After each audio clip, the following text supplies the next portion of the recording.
ભલે ઉનાળો ચાલતો હોય, લૂના વાયરા વચ્ચે ગુજરાતમાં ત્રાટકશે માવઠું। જી હા, કમોસમી વરસાદ થઈ શકે છે। 29મી માર્ચથી 1 એપ્રિલ દરમિયાન માવઠું પડવાની આગાહી કરવામાં આવી।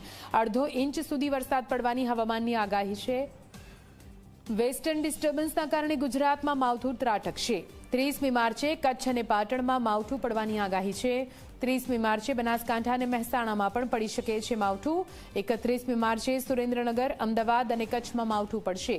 31મી માર્ચે મહેસાણા અને આસપાસના વિસ્તાર જેમ કે પાટણ, બનાસકાંઠામાં પણ માવઠું થઈ શકે। 31મી માર્ચે સાબરકાંઠા, વડોદરા, ભરૂચમાં પણ થઈ શકે છે માવઠું।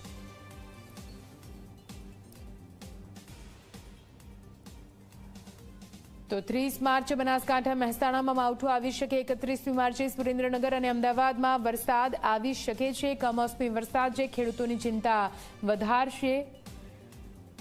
સાથે 31મી માર્ચે સાબરકાંઠા અને વડોદરામાં પણ વરસાદ પડવાની આગાહી હવામાન વિભાગ દ્વારા કરવામાં આવી છે।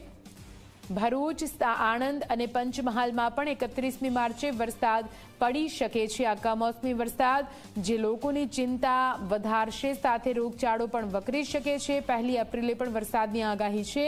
ભાવનગર અને ખેડામાં કમોસમી વરસાદ પડી શકે છે।